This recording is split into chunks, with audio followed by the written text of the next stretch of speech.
Hey everyone, my name is Echo. Hope you're having a fantastic day. Today is a very good day for the Minecraft community because in today's video, we have the final beta and preview features for the summer drop. Mojang and Minecraft are done. In this version, we have the updated panoramic backgrounds, which looks absolutely beautiful, by the way. Not as good as some of the older ones, but I kind of like this more than the previous one. We also have a new music disc, which can be obtained when fighting a ghast. We do have some sad news, though. One of the keybinds in order to access vibrant visuals on Windows has actually been removed. Overall, the good news is this update is now complete after today's video. Oh yeah, we also have a recipe for saddles. The first time in 15 years, it now has a recipe. So we're going to go through all of the changes. This update is expected to be releasing next month, being June 2025. You'll finally be able to use vibrant visuals in your favorite worlds. Starting with the change with vibrant visuals, most of it is positive. It's just going to be a slight inconvenience. Now, this is for my Windows users. If you're not on Windows, feel free to skip ahead. So every single person who has access to vibrant visuals has to go into options, then go to settings, scroll down to video, scroll down to the bottom, and change it from either simple or fancy to vibrant visuals. Now, on Windows, there was a special character you could press.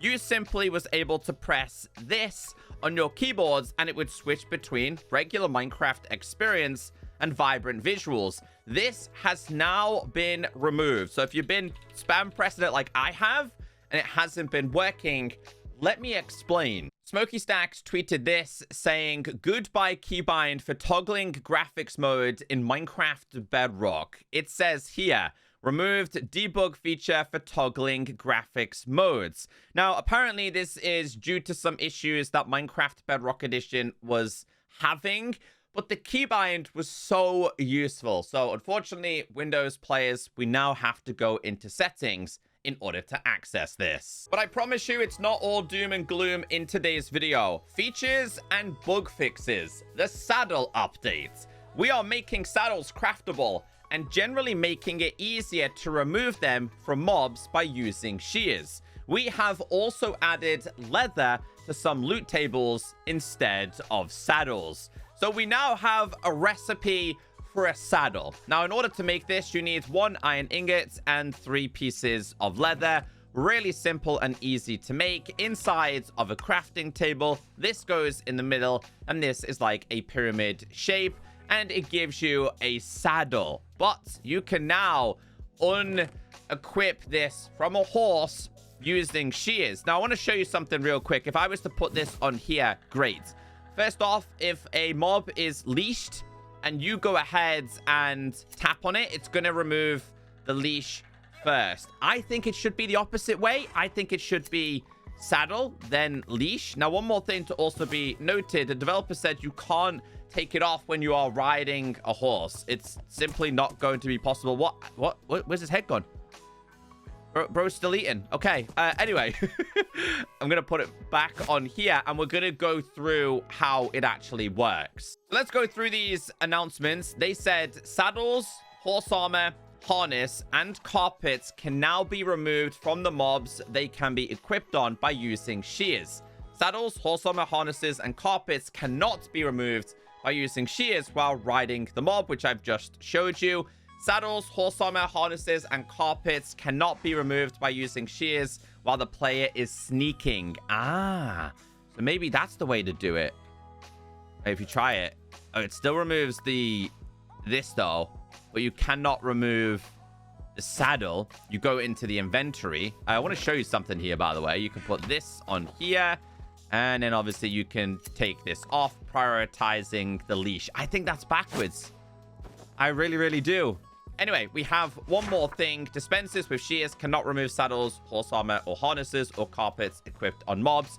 And I think that's to prevent people just like stealing them and taking them off your kind of mobs and stuff. But yeah, that's now a thing. Now, a couple more things to be mentioned here, and I don't want to die. So we're going to summon a Strider.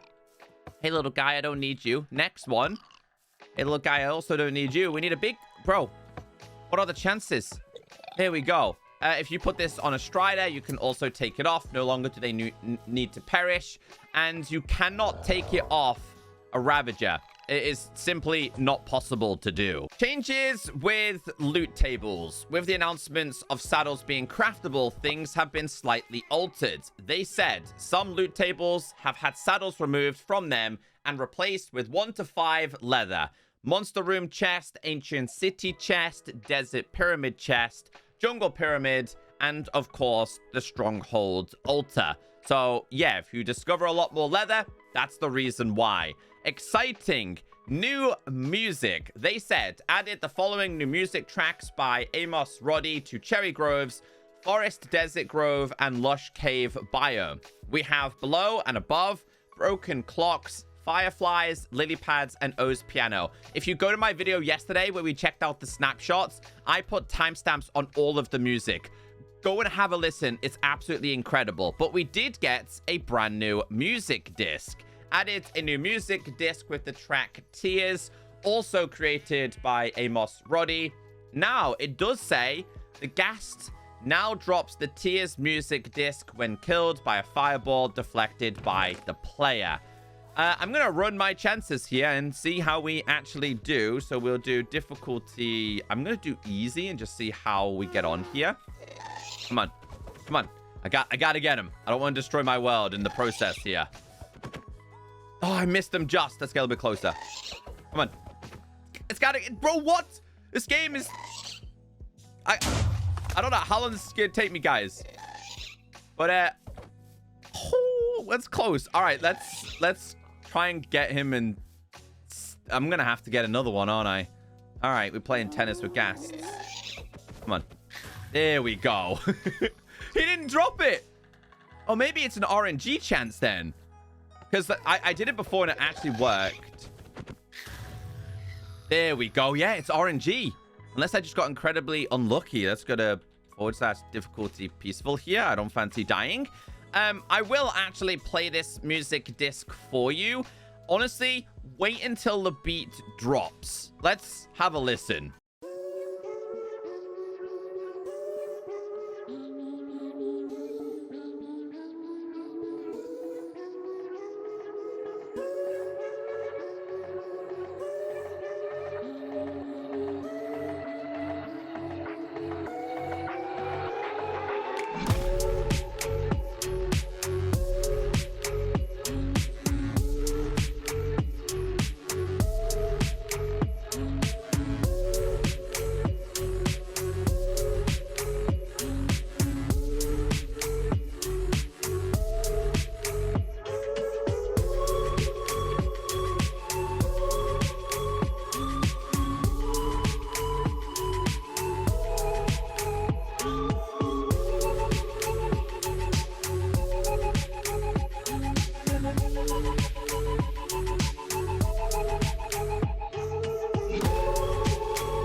Honestly, one of the coolest music discs. I know we say this every time a new one comes out, but I think they absolutely nailed the music on this one. So when killing ghasts, you have a chance to get this. Moving on to changes with blocks. One of them's really useful. It's not this one, by the way. Fixed Skulk Vein block looking small and elongated when held or in an item frame. So this has now been changed. This one, dried ghast block, will now block flowing water instead of popping. Prior to this version, if you had flowing water, let's try it there. Basically, what would happen is this would actually break. That doesn't happen anymore. It does not happen anymore. You can now have flowing water going into this. And if you did it like this, it does not matter. And place this over there. It does not matter. So I'm glad that they finally got this change out in time. I'm really happy with this change, to be honest with you. Moving on to gameplay. Reposition the teleporting point when using an end gateway to not be too close to a cliff edge if possible. We have a bug report, but we also have graphical. We'll read the change log as well. Player is teleported to void when using an end gateway. So I feel like these have always been quite difficult to deal with, and this person is in hardcore mode. Yep.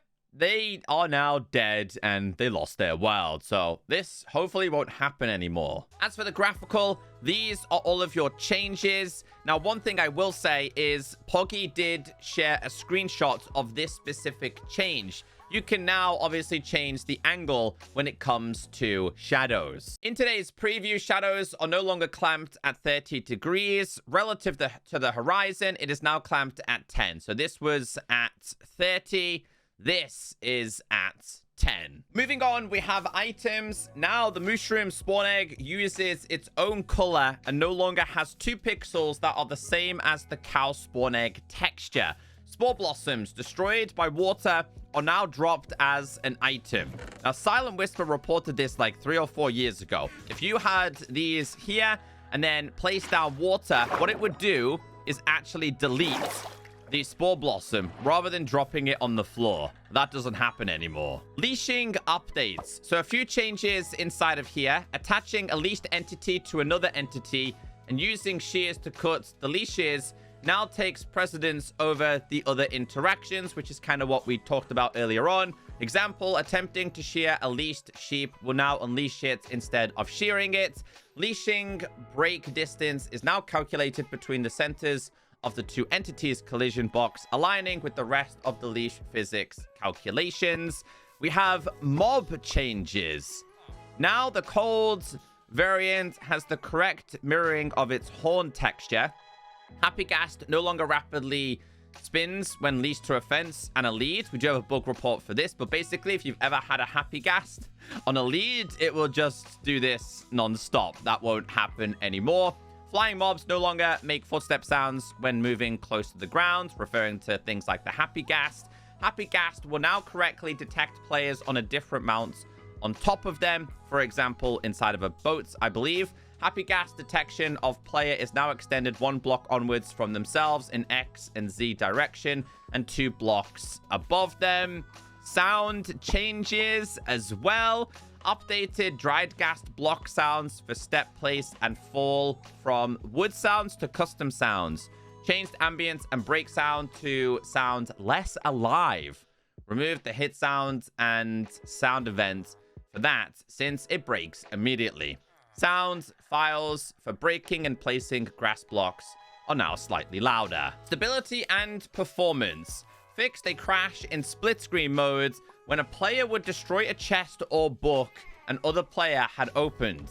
Fixed an issue where a resource pack error could be encountered when transferring between servers that use different versions of the same resource pack. Fixed an issue where downloading server resources would infinitely hang if another device requested to download the same resources at the same time. User interface.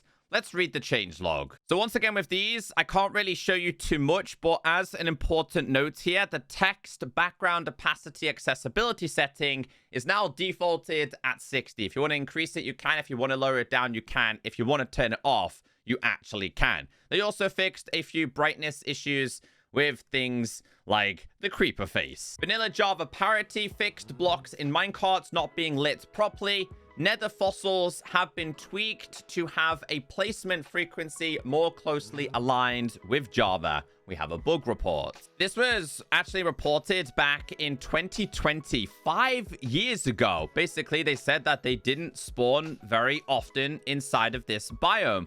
It was just a lot less frequent compared to Java. Last but not least, we have the technical updates, and once again, we have quite a few changes. But we are done with features. So here on out, it looks like Bedrock Edition and Java will focus on bug fixes, and then we'll get prepared for launch, and then we will enter into a brand new cycle, which will be another drop. I hope today's video has kept you all updated. If you made it this far in today's video, let me know and say, I love the spinning ghast. I'll see you all in the next video.